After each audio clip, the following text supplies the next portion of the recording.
Madame, Monsieur, bonjour et bienvenue sur Vox Africa. Je suis Fanny Wegscheider.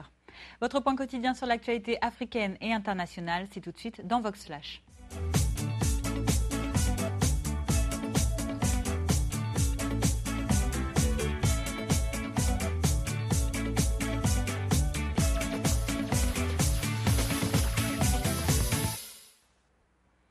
Ouvrons notre flash information de ce vendredi 9 octobre en Guinée. J-2 avant le premier tour de l'élection présidentielle dans le pays. Dimanche, les électeurs guinéens seront attendus aux urnes pour choisir qui, selon eux, présidera au mieux le destin de leur pays. 8 candidats sont en lice, dont le président sortant Alpha Condé. Monsieur Condé, le chef du RPG, le Rassemblement du peuple de Guinée, est au pouvoir depuis 2010. Il espère être réélu lors du scrutin à venir. Parmi les autres candidats, il y a Cellou Dalein Diallo, le dirigeant de l'UFDG, l'Union des forces démocratiques de Guinée. Il était déjà l'un des deux finalistes de la présidentielle de 2010. On trouve également Sidia Touré, ancien Premier ministre de 1996 à 1999. Faya Milimounou, candidat du Bloc libéral, le BL, qui soutient ouvertement le CNDD, l'ancien parti de Moussa Dadis Camara, auteur du coup d'État de 2009-2010. Une seule femme fait partie des candidats. Il s'agit de Marie-Madeleine Dioubaté, nouvelle figure dans la politique. Elle représente le Parti des écologistes de Guinée, ou PEG. En cette fin de campagne électorale, les partisans du principal opposant au président Alpha Condé étaient réunis hier au Palais du Peuple pour accueillir. Écoutez leurs commentaires. Il a dit à tous les Guinéens, lorsqu'il sera président, il assumera la responsabilité.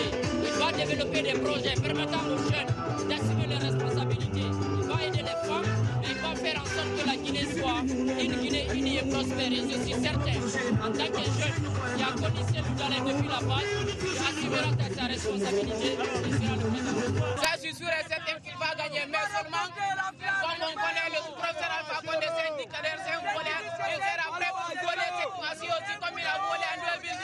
Mais cette fois-ci, on ne peut pas se laisser faire, Inch'Allah. La Guinée appartient à tout le monde. C'est pas dire seul ethnie. Attendez, la Guinée appartient à tout le monde. C'est pas une seule ethnie. Lui, il sera le président de toutes les Guinéens. Et à noter que malgré les critiques de l'opposition au sujet de l'organisation de l'élection présidentielle, la commission électorale s'est dite, elle, confiante. Le scrutin aura bien lieu à la date prévue. Par ailleurs, des observateurs de plusieurs organisations sont déjà sur place, comme ceux de l'Union africaine, de la CEDEAO ou encore de l'Union européenne. Élection toujours en Côte d'Ivoire cette fois-ci, ou plutôt campagne électorale, puisque c'est ce vendredi 9 octobre que démarre officiellement l'opération séduction des 10 candidats en lice auprès des électeurs ivoiriens. Après la crise post-électorale de 2010-2011, le scrutin présidentiel du 25 octobre prochain est crucial, vous le savez, pour la stabilité du pays. Dans l'opposition au président Alassane Ouattara, à la tête de la coalition RDR-PDCI, le nom du candidat de la CNC, la Coalition nationale pour le changement, est désormais connu. Annoncé officiellement hier en conférence de presse. Il s'agit de l'ancien Premier ministre Charles Konan Banny. C'est le porte-parole du CNC, Jean-Jacques Béchiot, qui a déclaré fièrement que la présidence du parti est donc assurée par M. Konan Banny et donc qu'il est candidat à l'élection présidentielle. Dans ce pays de 23 millions d'habitants, ce sont 6 300 000 électeurs qui sont désormais inscrits sur les listes électorales. Un scrutin sous haute surveillance puisque quelques 34 000 soldats, dont 6 000 casques bleus, seront postés pour assurer la sécurité. Et qu'en est-il de la date de la présidence en Centrafrique? Toujours rien de précis, si ce n'est en tout cas la démission hier de Dieudonné Kombo-Yaya, le président de l'autorité nationale des élections. Les raisons, pour M. Kombo-Yaya, il est tout simplement, je cite, impossible pour des raisons techniques de tenir les élections avant la fin de l'année. Il a ajouté qu'il ne souhaitait pas faire partie de ce processus bâclé. Sa démission sera remise aux autorités de transition ce vendredi et sa décision est irrévocable, selon ses mots. Dans la République démocratique du Congo voisine, les relations déjà tendues entre les autorités et la MONUSCO, la force militaire de l'ONU dans le pays, se détériorent encore un peu plus. Hier, jeudi, le gouverneur de la région du Nord Kivu a accusé la mission onusienne d'avoir tué 5 civils en début de semaine. Selon Julien Paloukou, des hélicoptères de la MONUSCO qui visaient des groupes rebelles armés auraient bombardé une mauvaise cible. L'ONU a immédiatement rejeté ces accusations. Dans le domaine sportif, après la suspension de messieurs Sepp Blatter et Michel Platini dans le cadre de cette enquête au sein de la FIFA, c'est désormais une nouvelle bombe qui vient d'éclabousser cette fédération de football. Le Camerounais Issa Hayatou, qui assure la présidence de la FIFA par intérim depuis la suspension de monsieur Blatter, vient de déclarer hier qu'il ne sera pas candidat à la présidence de l'instance le 26 février prochain. À l'international, l'Américain Spencer Stone, l'un des 3 héros du train Thalys en France, a été poignardé. Alors qu'il essayait visiblement d'apporter son aide à une femme qui était harcelée à la sortie d'un bar de Sacramento en Californie, le jeune homme a été attaqué par un groupe de personnes, comme vous le voyez sur ces images. L'attaque a été filmée par la caméra de surveillance d'un débit de boisson tout proche.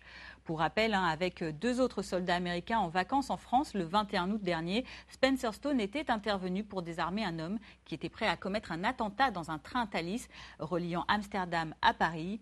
Il avait alors été blessé au cutter, au cou et à la main. Alors s'il ne s'agit pas d'un acte de terrorisme et qu'il n'est pas lié à ce qui s'est passé en France, l'acte de la nuit de mercredi à jeudi dernier est toutefois très sérieux. Spencer Stone a subi une opération de plusieurs heures et il reste toujours en observation dans une unité de soins intensifs. Douglas Kirk, le directeur médical de l'hôpital UC Davis à Sacramento, précise l'état de santé du jeune soldat. Le soldat Stone est arrivé au centre de traumatologie de l'UC David Mead Center très tôt ce matin avec des blessures de coups de couteau au torse après un examen par l'équipe de traumatologie dans le département des urgences. Il a été opéré et ensuite admis dans l'unité de soins intensifs. L'état du soldat Stone est sérieux. Alors qu'il a subi des blessures importantes, l'équipe en charge du soldat Stone prévoit un rétablissement complet. Les blessures au torse sont évidemment importantes et sont potentiellement mortelles. Terminons ce flash information avec une attraction plutôt insolite en Asie. C'est la dernière mode en Thaïlande. À Bangkok, Snow Town et ses toboggans de glace ou encore ses canons à neige est devenu le comble de l'exotisme dans ce pays tropical. Ce centre de loisirs est véritablement pris d'assaut dans un pays où il fait toujours chaud. Regardez. Soleil de plomb et température étouffante dans les rues de Bangkok. Dans un pays où des millions de touristes viennent profiter des plages, les Thaïlandais, eux, vont à la neige. Ou ce qui s'en approche le plus, Snow Town, un parc de loisirs réfrigéré qui est ouvert dans un centre commercial. J'ai fait des boules de neige, j'ai creusé des trous et j'ai fait un château de neige.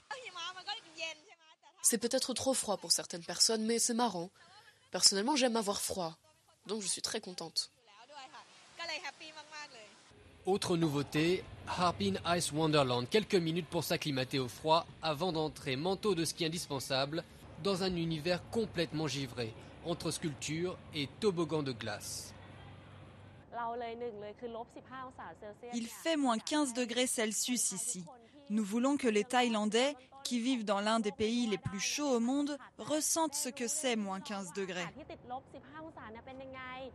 Difficile de tenir par ce froid, c'est 50 degrés de moins qu'à l'extérieur. Heureusement, ces montagnes russes de glace sont là pour faire monter l'adrénaline. Je me sens bien, j'ai envie de déménager ici pour échapper à la chaleur. Cette lutte contre la chaleur a toutefois un coût environnemental important. Des quantités gigantesques de carburant sont dépensées pour recréer l'hiver sous les tropiques. Et voilà, c'est la fin de ce Vox Flash du vendredi 9 octobre. Merci de l'avoir suivi. Je vous donne rendez-vous lundi pour votre point quotidien sur l'actualité. D'ici là, passez un très bon week-end. À lundi.